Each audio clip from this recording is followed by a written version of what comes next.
Wonderful. Okay. And our live stream is coming up. So speaking of the live stream, the YouTube channel for Meshery, it is in the meeting minutes. Yep.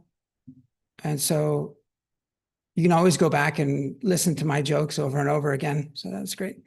Anyway, let's get kicked off. Hey, my name's Lee Calcote. I'm one of the maintainers of Meshery. I'm also one of the hosts today. So we've got a few different maintainers here, and you don't have to be a maintainer to host per se, or to have lots of speaking lines.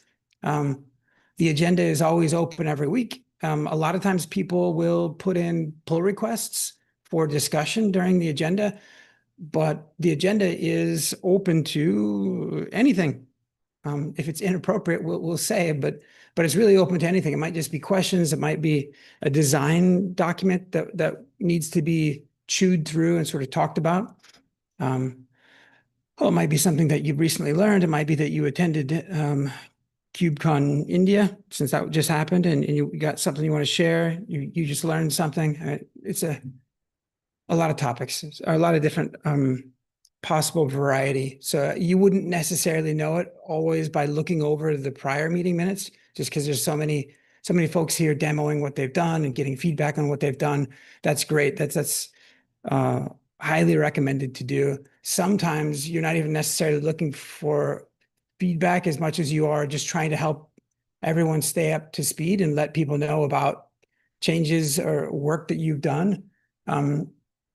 It's a large project, so it's not always clear how your work is impacting other areas, or many people just didn't even know that was an area. And so sometimes you're looking for feedback, sometimes you're looking to share with others and help teach and bring others along in a certain area. So, all right, good.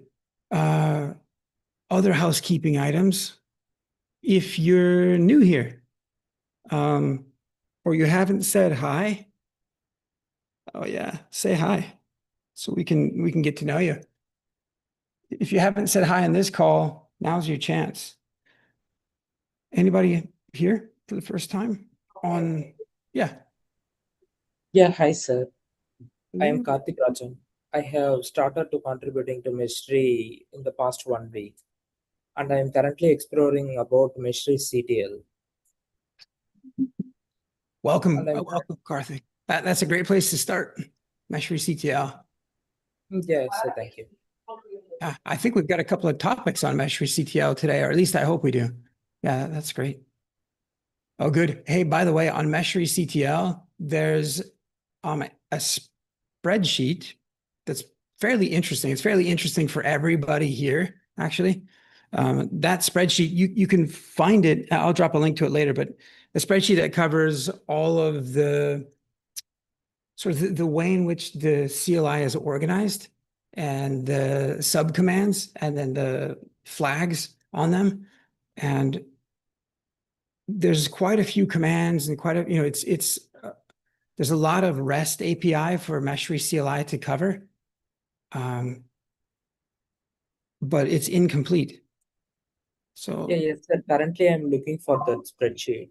Can you share the details yes, I regarding can. the? Go to Meshery's repo, find the issues, and then filter on the issue label component / Meshery CTL. There's a link to that spreadsheet at the top of every Meshery CTL issue. Yeah, Or you sure, can go sir. to the community drive. So if you've signed up to be a community member, you visit drive.google.com and you will have a Meshery community shared drive. There's a ton of resources in there. Guess what? If you're on the call and you're visiting drive.google.com and you don't see the shared drive, but you did fill in your community member form, make sure that you choose to show hidden shared drives. This community shared drive is shared with thousands and thousands of people. And because of that, it will get hidden from view. I think it's sort of an anti-spam thing that Google Drive does. So just a little tidbit. Great. Anybody else new here? Manvi. Hi, everybody. I'm Manvi. So, I am currently in my second year of engineering, and I am originally from Rajasthan, but right now I'm in Bangalore for studies. And yeah, I've been contributing to Meshery from a month or two, and I really like the community here, like how helpful people are. So, I would want to give back to the community, and I would really like if my any contribution can help Meshery or Layer 5 in some way. Awesome. Awesome, Manvi. All right. Yeah.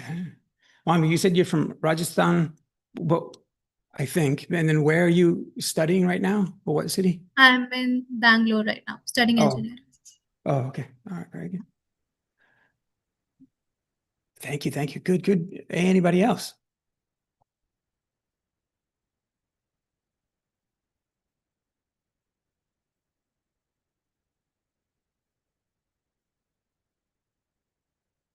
All right. There's a couple of you on here that I know I haven't met before. And so you're about to lose your chance. Bharath, if you don't speak up, we're going to just keep going. Oh, sorry, I was just waiting for my chance to speak. Hi everyone, I'm Bharat, and this is not exactly my first time on this meet here, but I've been like contributing on and off to Meshery and Layer 5's organize repositories for the past 1.5 months, and uh, I like really love the community here. I'm from Hyderabad, India, and I'm looking forward to getting to know you all and working with you.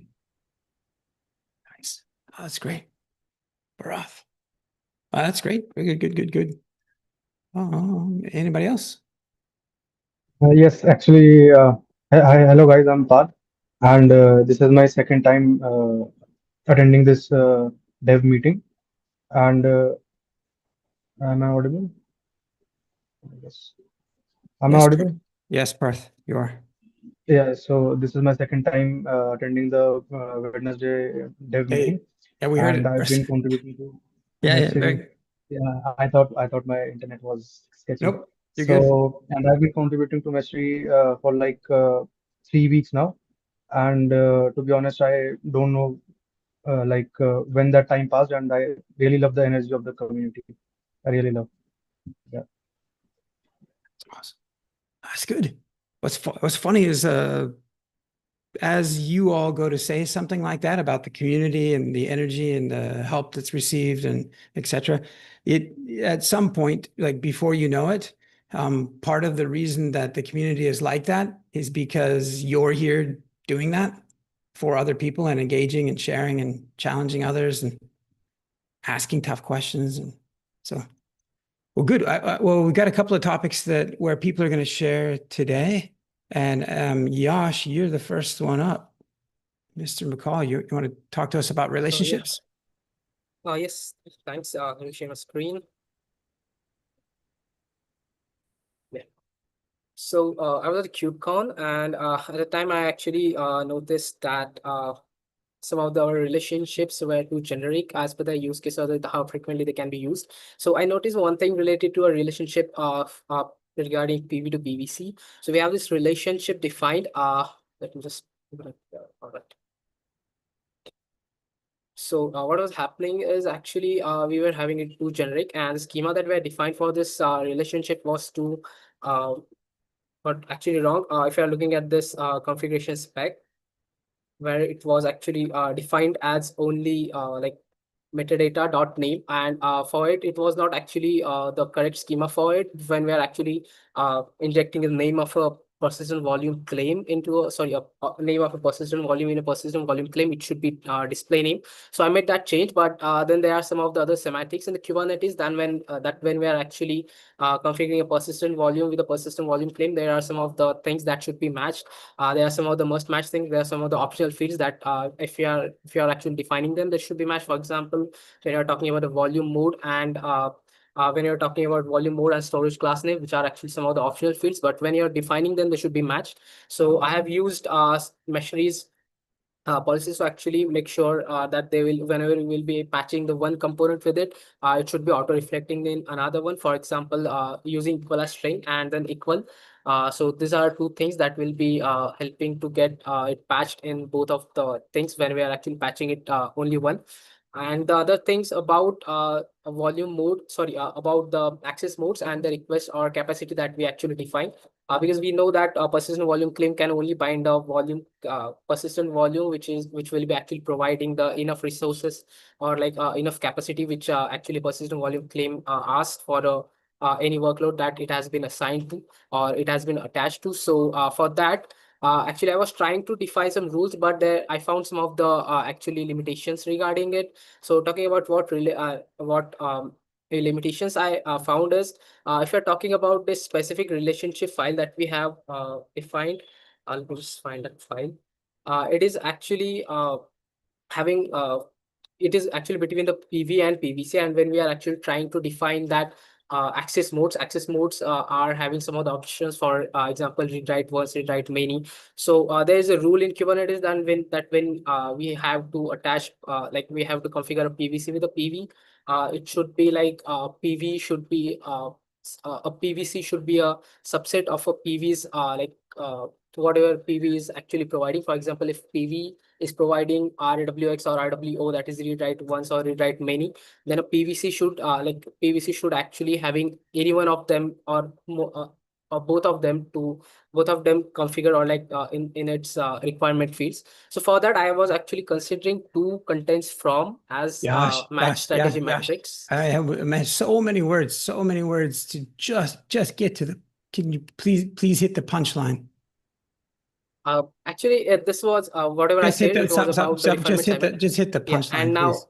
yes, my question. I have a question for you, Lee. Actually, my question is. I'm waiting. You don't have to tell. I'm sitting here listening, so you don't have to say it. Just say it, the thing you're gonna say, please. Okay, so I wanted to make sure that whenever I defining any like whenever I requesting any access mode in any of them, so how I can patch them or like how I can create a rule that actually can bind them together uh, related to it.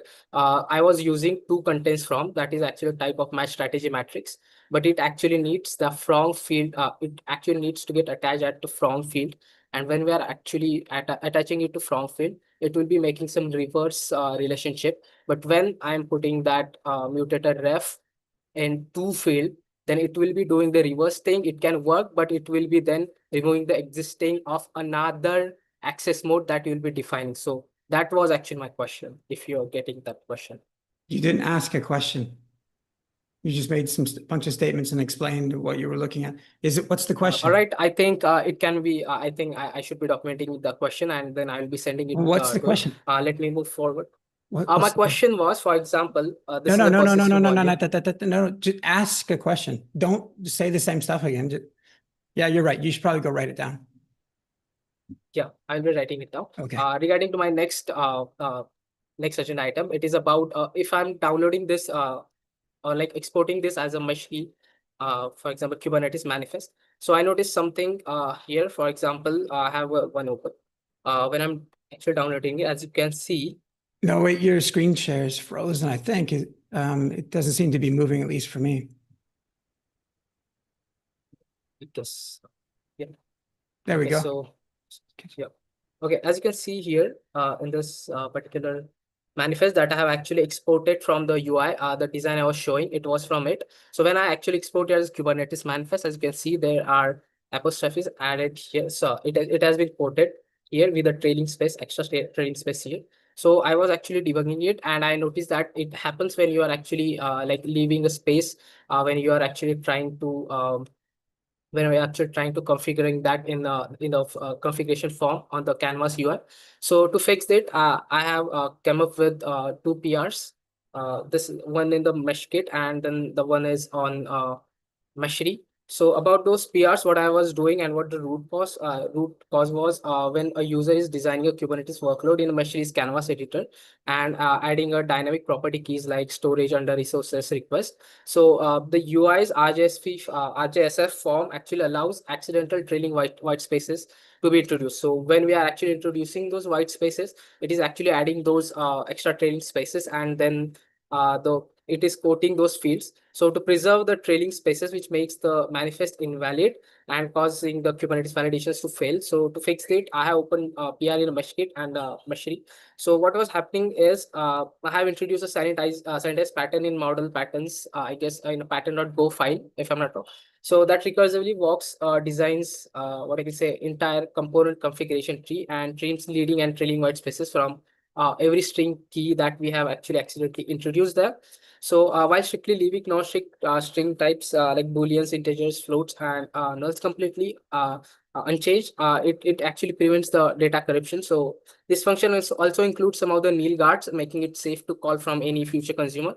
It was highlighted by the Gemini bot to make it, and it in case in case of Meshery PR, so Meshery itself does two things. One on the UI side and adds a single dot trim call in, I guess, in a file. So that white space is stripped from the dynamic keys right at the moment when user types them.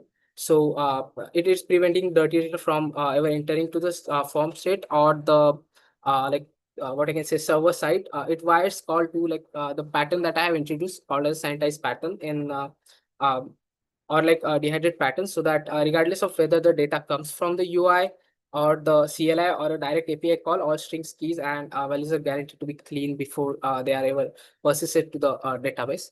So that's what actually I was doing in this thing, and this is what actually I come up in this agenda item. Any questions for Yash?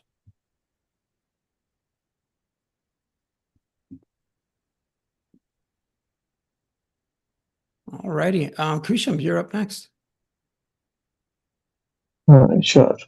Let me share my screen. Uh, so, so I wanted to discuss the bottom sheet that we were discussing yesterday. So you told me to for MUI data tables, right?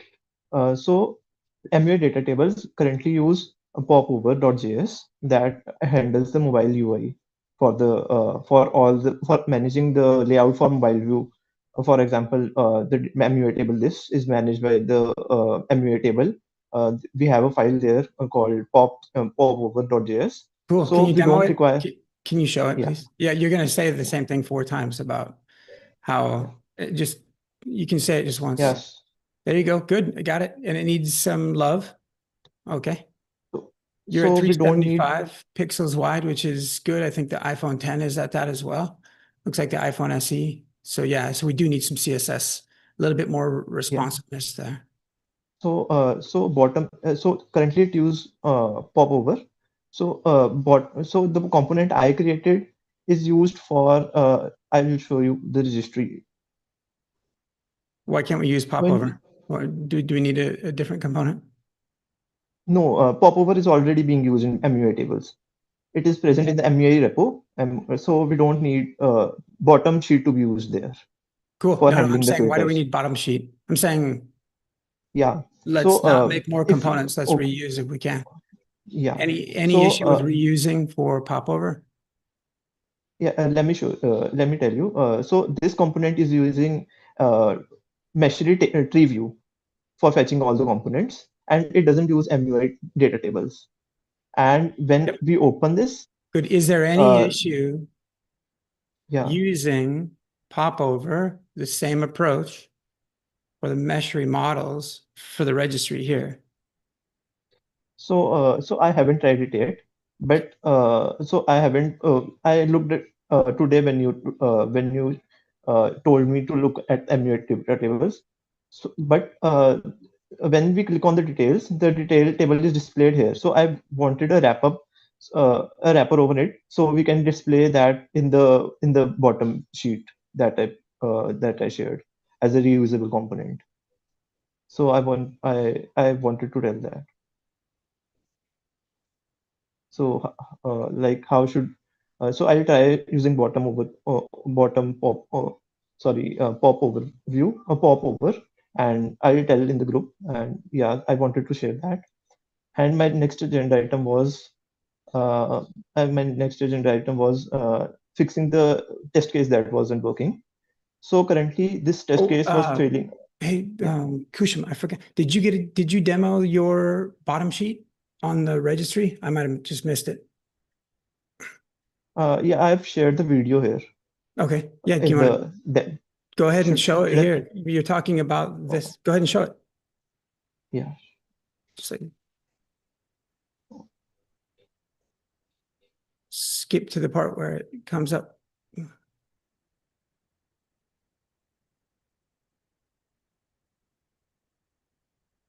I don't know why it's not playing here right now. Bandwidth. Yeah. It isn't working.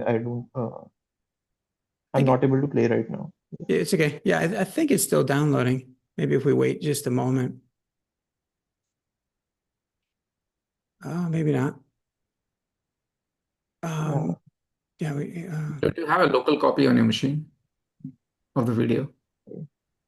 So no, I don't have right now yeah. the local copy. Kusham, let me see if, I mean, because part of the question that I'm asking about reusing the same approach from MUI data tables is the gist of why, or the largely the reason why is that like less components is better, or less code is better, sort of as a general. Yeah. And so, but that just because we are doing something a certain way right now doesn't mean that we don't want to continuously improve. And so that's why I interrupted momentarily to pull us back to give the bottom sheet kind of a fair consideration, and or maybe some of the things that it does.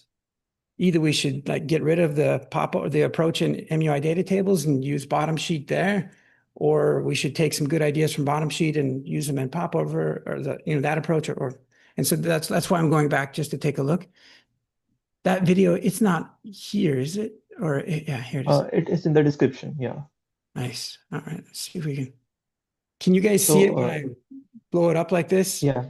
Are you guys seeing Yeah, the full screen? Yeah, we are able to. You're seeing the full screen. You're not seeing GitHub. No, we are seeing the full screen.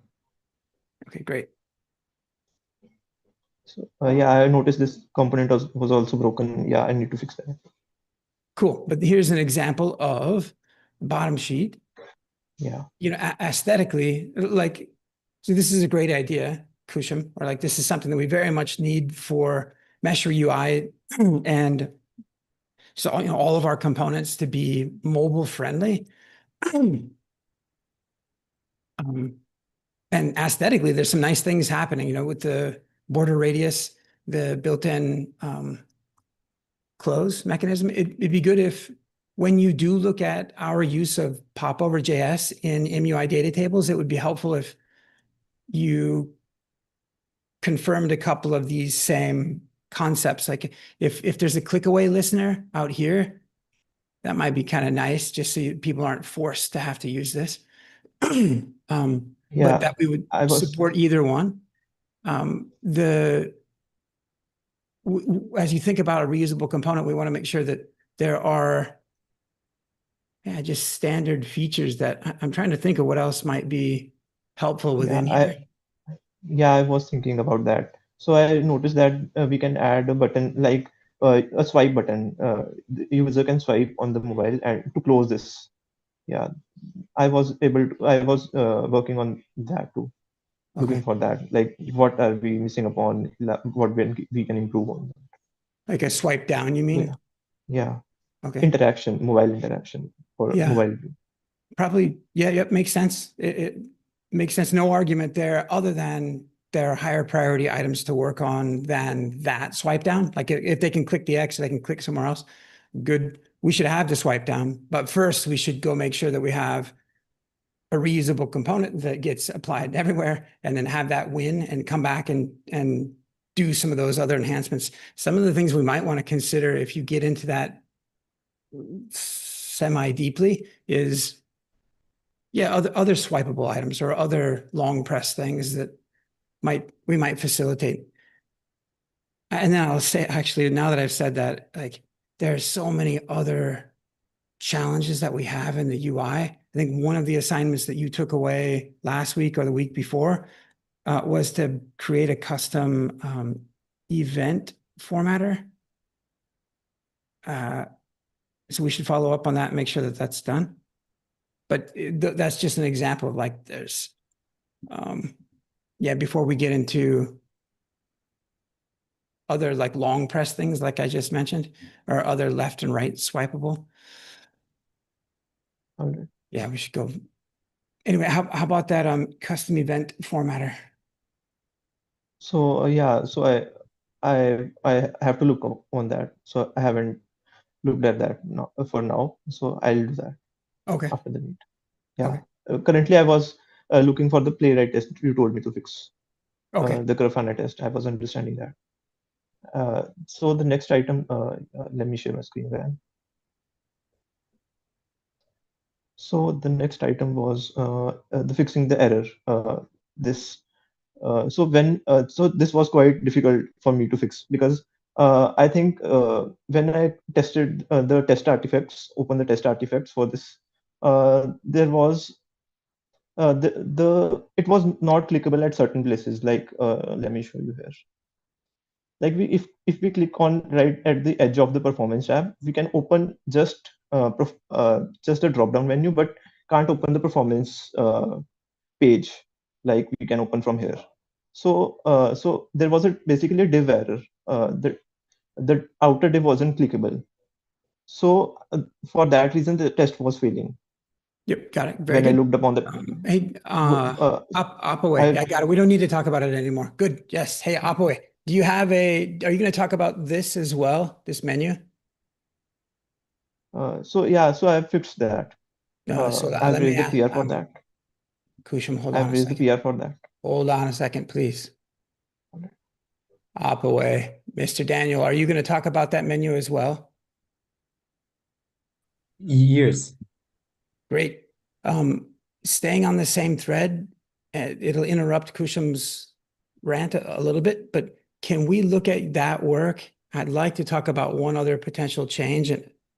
And Daniel, can you share it for the moment? Yeah, sure. Thank you. Kusham will come right back.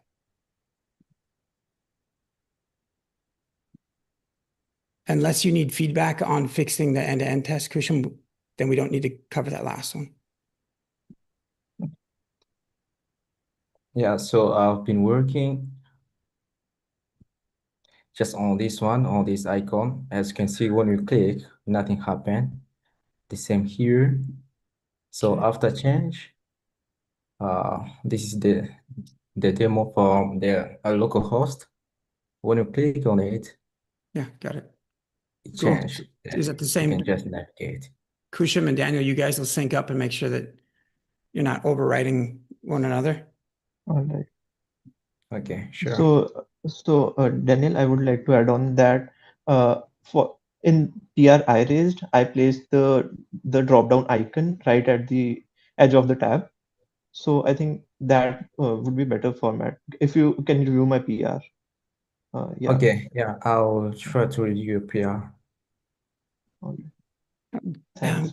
Daniel, can you share one more time? I wanted to ask everyone here if anyone else feels bothered by the UX of the navigation bar. Very briefly, Daniel, can you share again? Yeah. One of how do I ask this question without? Does anyone think that there are other ways that we should have users navigating? Yeah, please, Sangram. One of the things that would be great is when you filter, let's say for Kubernetes, and you refresh the page, it just goes back. Does it? So That's super. yeah. So if I'm filtering based on Kubernetes, a way for the URL to kind of remain the same, so that you know, I have kind of a URL where if I just refresh it again, I stay in Kubernetes or whatever the filter that I've used at that point. Is there So anyone right now else? what happens is the URL does not change. The URL remains the same, but typically if you look at some of the other tools, the moment you filter, there is a hash Kubernetes or some additional parameter that gets added to the URL. And yeah, I mean, that's something that would be great to have, kind of persist the filter that I have created across my session, so that I don't have to, if accidentally I refresh, I don't have to go back and filter again on Kubernetes. Is there anyone here capable of handling that today?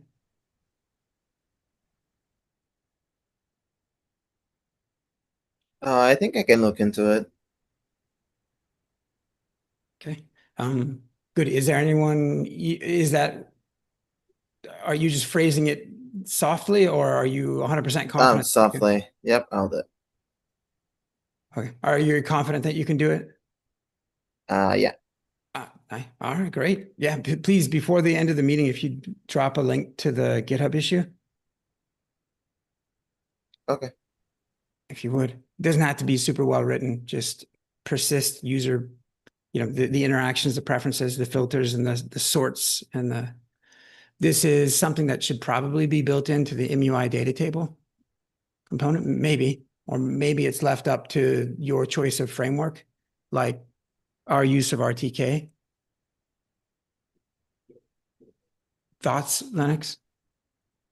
Now that you said with the mutables, I feel I can do it with the RTK, but I'm not that familiar with the your data tables yet. So Okay. It'll be a success if you open up the GitHub issue. okay. And then maybe we shouldn't hold you to the rest, just given the lower confidence that it'd be good to, yeah. Does anyone else have a perspective on the approach?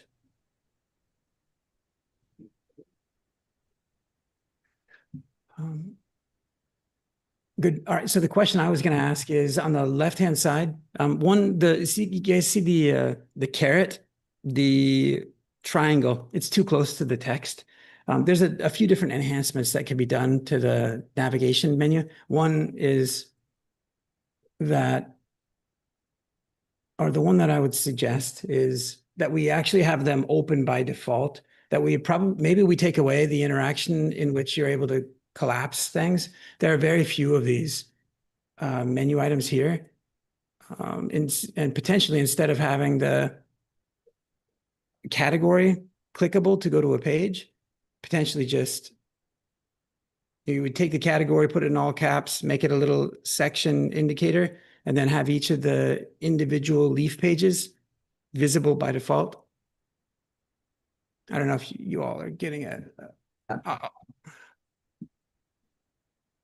So you mean all of them gonna be open by default? Yeah, I'm just asking what people think. Lee, so I have a thought on it. So the PR I raised, the PR to fix the test already makes the drop down icon to the end of the tab. So you told that it is very close, right? So the PR I raised fixes that issue. Fixes that. Also, something like just hovering over the main section can open up the subsections, probably. I don't agree to that.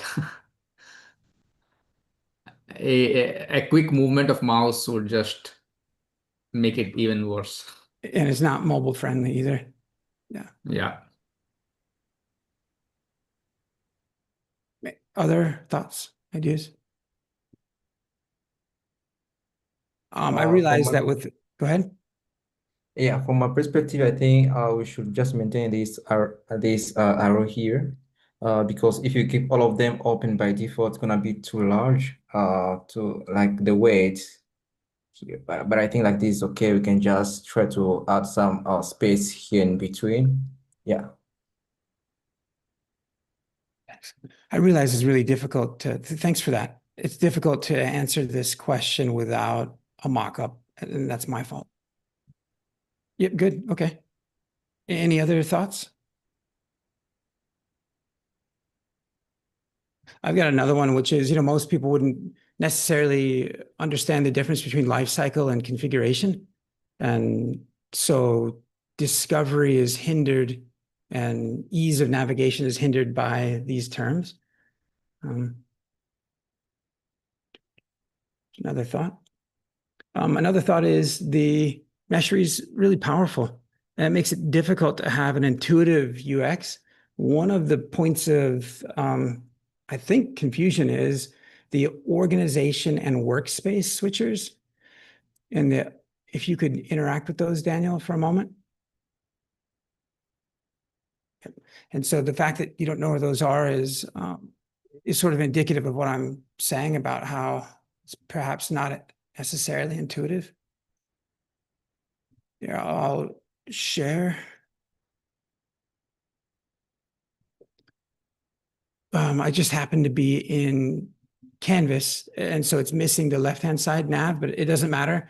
What I'm referring to is this organization switcher and this workspace switcher. They are collapsed by default, so that I don't know. I mean, there's lots of reasons why they're collapsed by default. I don't know if they should be. I don't know if they. Yeah. I mean, yep. I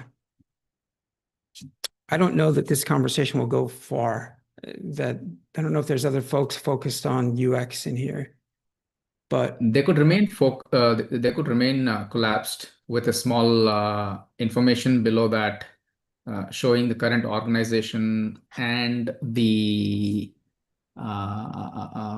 team or workspace that we are currently in. So that way, someone knows immediately if they are not in the right place, and then click on it to kind of change it if needed. Yeah. Good. Yeah, that's about what I was having in my mind. If I could find a rectangle to show it real fast.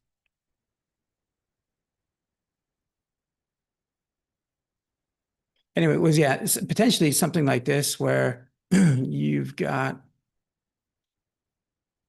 what Sangram said, which is, which is this. I'm not doing this very well. But imagine if this is a drop down, a selection. You click and it drops down just like you click and this drops down. If these two were one and the same, part of the same component, that it would be ever present showing you what org you're in. And maybe that wouldn't, at least in Meshery, that wouldn't be here, but it would be in the nav menu on the left in Meshery. I don't know. It gets, we've spent years on the UX. There's just like so many considerations. I do know that it often gets overlooked, and currently people are presented with this permissions error page screen that says you probably don't have permission to do whatever you're trying to do, and it offers to let you switch organizations. Anyway, Sangram, thanks for that thought. Like, I wish that I had mock-ups desperately right now to convey the same thing that you just said. So I'll find one before the end of the call. Anybody else? A quick thing, we could probably also have lifecycle expanded by default, because that's usually where someone would go and quickly make some initial changes. What happens is the dashboard loads, but then if I were to kind of, let's say, look at my connections and all, since we're discussing about the fact whether it's evident or not, maybe expanding lifecycle by default to show the options might be something to think about. I'll come back with a quick mock-up and see if that resonates with what you're saying. Yeah, or even maybe doing away with one of the categories, or even doing away with some of the links themselves. The notion that there's a catalog and that there are designs, and that those are maybe those are one and the same, and whether or not a design is public or published, private, public, or published, maybe that's the difference. And so anyway, there's just there's some thoughtful reflection that would be helpful, I think. Lennox, I think you're up next. Yep. Let me share my screen. But Sangram, just to double down on what you'd said, to like some of the widgets in the dashboard, we may want to consider that there's a new widget or one of the existing widgets is refactored to get you at just what you just said, which is like the thing that people are primarily looking for. Like,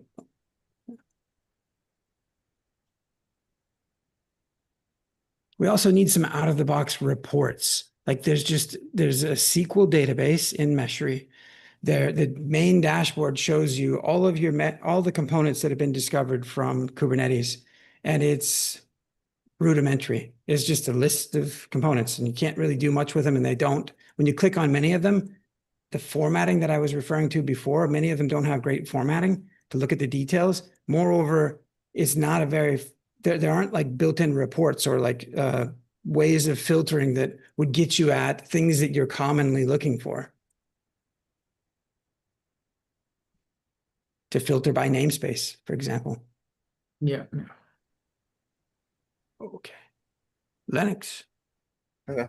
I'll make it quick since we only have like 10 more minutes here. So I'm looking for people which are interested in learning about the Meshery UI and then how it interacts with the Meshery server. Me included, I'm not quite familiar with the whole backend of things over in Meshery. So we currently have Meshery CTL, which is the Golang that you utilize in order to interact with the server, and then we have the Meshery UI, which is the playground, and they both interact with different. Well, sorry, they both interact with the endpoints within the Meshery server. So I'm trying to document if there's like any difference between how Meshery CTL interacts with one of the endpoints and then how Meshery UI interacts with it. So there's like a standard in between the behavior, which also helps for people who are familiar with one of these areas, try to learn how the other area works. So if anyone is interested in that, you can message me over Slack and we can get that going.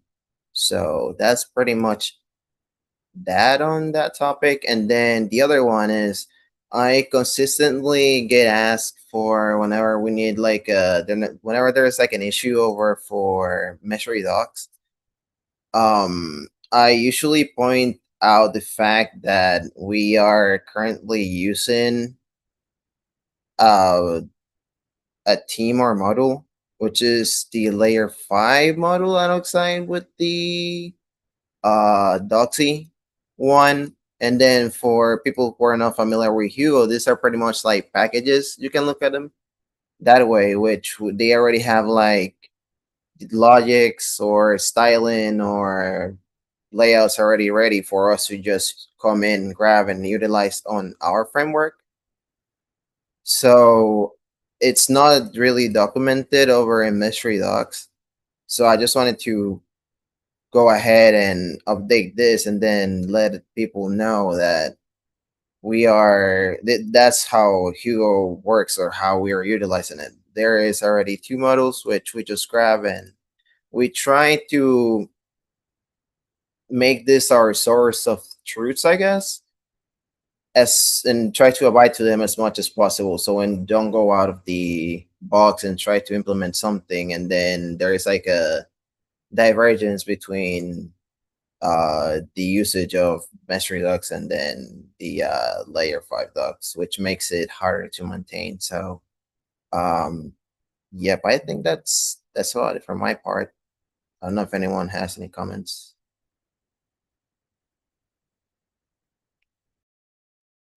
Yeah, Linux, I think you can mention that. And additionally, you could also mention a note in the contributing to Meshery docs that before defining any of the components or patches, you can check out the layer 5 docs for reusable components so that you can directly import it if that's already been defined somewhere else.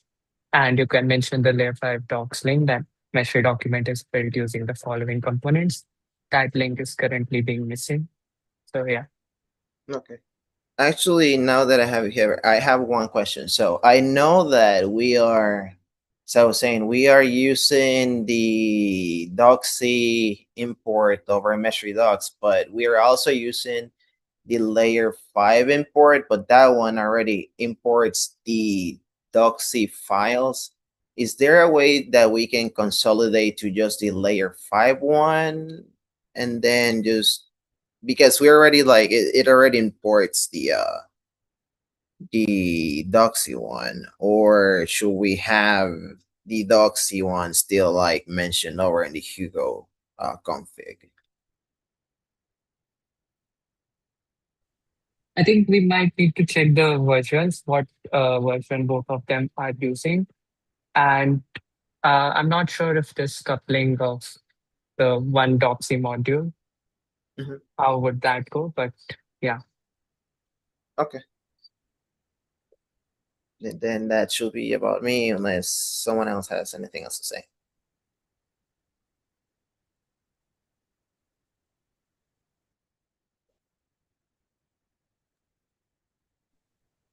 Alrighty. Who's up next?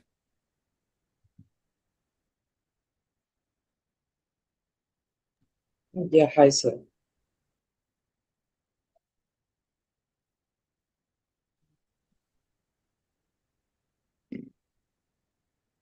Barath going once, going twice. Karthik, what you got? What do you have, Karthik? Yeah, yes, sir. I have raised a PR regarding to the Meshery CTL. Hmm. The Meshery CTL system function is just returning the null. That's why I have made some changes regarding to that. I have made changes on things like just iterate through the Meshery models, finding components associated with each models, generate icons for the model, and which I write the model definition to the file system.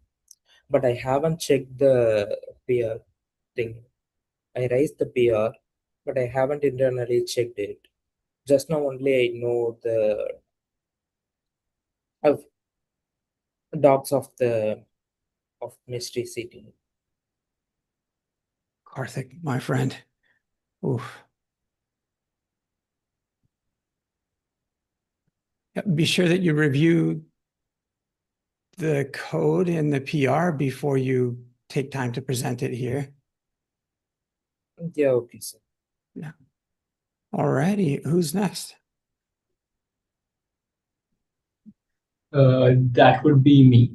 So I noticed that we're close to close to running out of time. So mine isn't something that needs a lot of discussion. Okay, very good. Thank you, so- Barath. All right, Yash, I think you're up next then with KubeCon India. Yeah, just a second. I would appreciate it if you could just take a look at it afterwards and um, let me know if I did it right. So yeah, thanks. And I will agree on it. Awesome. So yeah, I don't have a report written yet to share, but I think I just want to give a quick feedback that okay, we had a very good KubeCon this one. Many people came by our booths. We had a lot of interesting discussion, and the interesting part I found out was that we were able to answer most of their questions. Many questions was on GitOps, like they were interested in how Meshery can sync with the GitHub repository, existing GitHub repository, and we were able to answer that. We were able to help with that as well. And throughout the talk, I found few interesting things that we were not doing, and I think I already shared with you that, Randy, which was the most important one, like the OIDC roles, so that they can integrate Meshery with their existing permissions they have for their users or employees. And yeah, I think the Okta one was the important one. Like they were interested how Mystery can integrate with Okta. So I thought we don't have a talk. So these are the two most important that I came up with, but I will write it down. I will share a very detailed talk from my end, so that everything is written there. And yeah, I think so. Thanks to Ronak and Yash, both were there, were very helpful, helping making sure they are both giving demos and show helping the developers or the customers that were coming in. Uh, there was one lead that I actually was able to come up with, and I already initiated a LinkedIn message with you. Let me know if that sounds good and we should move forward with him or not.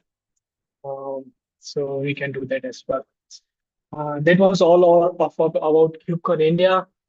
If anyone has any question, feel free to reach out to me. If anyone has right now, feel free to do that. Otherwise, I have one more. Yeah. So I'm sure AI was a topic, and AI is probably a topic in context of Meshery or in context of all the projects. Yes. Did anyone get a chance to tell Meshery's current story with respect to AI? Yeah, I did. I got a, someone asked me a question like, can they do a deployment of AI with Meshery? And I'm like, Meshery is a tool which helps you to do all the orchestration manager cloud native. Just so yes, definitely you can do that, and you can deploy AI. But I thought at that moment it would be really nice if we would have any, design published, which we could have, show it like, okay, there is a live AI deployment. I already have a manifest file I have worked last year for AI deployment. I'm thinking maybe we can try to create some design. We can have that handy. So I took some notes like we can use next time. So yeah, this was the discussion on the AI. If you have any other question. Yeah. So that was all from my side for the KubeCon India. Yeah. Hello. Nice. Yeah, Renaud. Yeah, I want to add on to this conversation. So there was an interesting conversation about if teams can generate sub-diagrams about the infrastructure. For example, Meshery generates that bigger diagrams, but teams want some focused view of their infra. So there might be something like a filter that something like that maybe that generates specific focused views of your infra so that teams can work on isolation on that specific part of it. So that's one feedback I got. So yeah. Good. Does any I want to cry because nobody here is speaking up talking about views. Yeah, I was very good about it. Okay. We talk about designs quite a bit. Designs are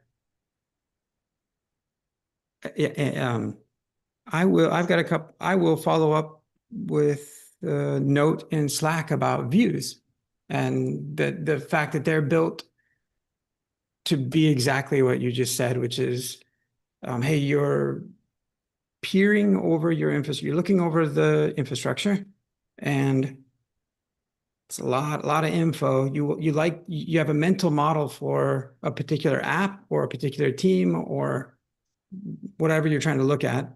You want to filter it in different ways. And when you're done, you want to save it so that you can come back and just, or you want to share it and maybe look at it collaboratively with others real time. So we have views that we need to talk about more. We need to expose. Yeah, I think I missed. Yeah, maybe I think I missed the conversation you had. So otherwise, I would have mentioned. But yeah, that was the KubeCon India thing. If anyone has any question, feel free to reach out to me. Happy to help. Happy to answer. The other thing I have is the DigitalOcean Incubator interview link. So sorry, I was not able to join the last call that you had with Narsi. But I just want to ask, like, are we looking to set up one more call, or do we already have a discussion on the Yeah, we don't. Yeah, we do need to set up one more call. We haven't set one. Yeah, at tomorrow, the next day, at any point, please. Yeah, let's set one up. By the way, Yash is referring to, well, an academy that, man, I wish we had more time. We're out of time. Meshery is highly extensible, and one of its types of extensions is an academy. One of the first academies that we've had is the Meshery Academy that offers the contributor certification. You can find the Meshery Academy repo in the Meshery extensions org. You can also start to see, actually, if you were to go to the docs here and look at extensions, this is a super, super high level. This doesn't capture all the different types of extensions, but one of them is academies. And Yash and one of his counterparts have been working on their academy. And so that is also under Meshery extensions. So we should probably have a dedicated session about how Meshery as a platform lets you have academies that facilitate that incorporate designs and views and facilitate learning. Can serve as a way of helping team members onboard. There was one other thing, Yash, that with respect to that discussion about feedback on KubeCon India. Oh yeah, part of the AI story for Meshery, at least at the moment, is something like this. If you've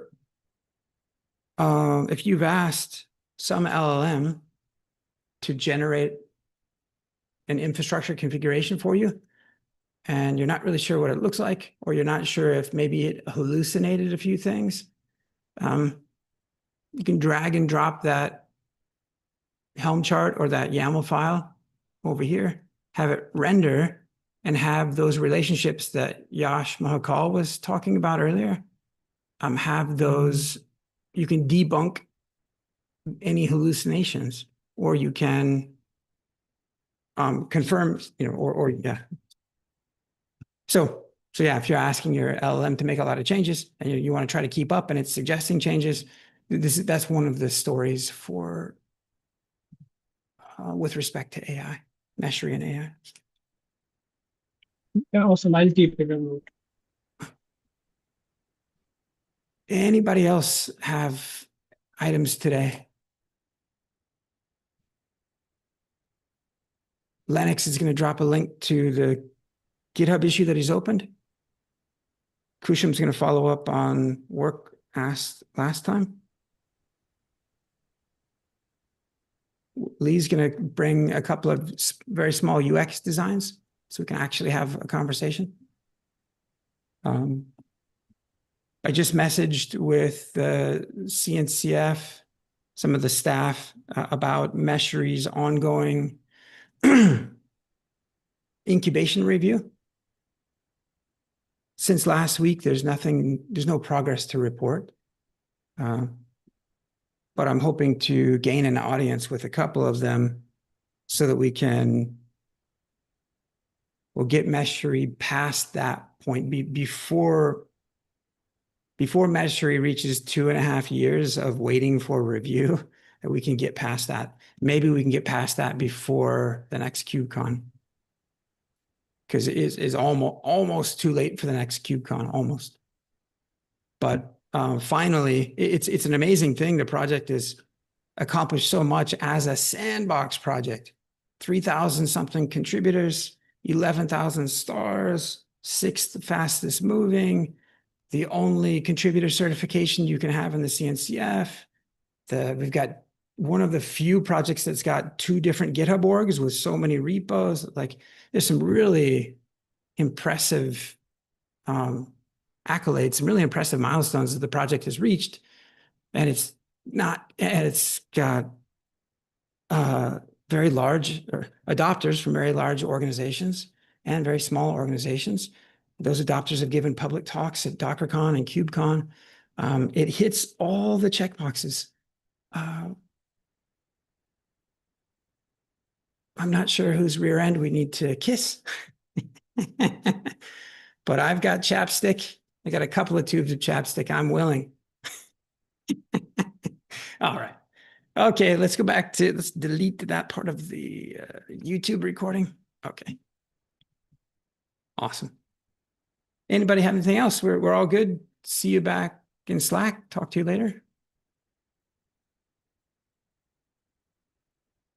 All right. Thank you all. See you guys.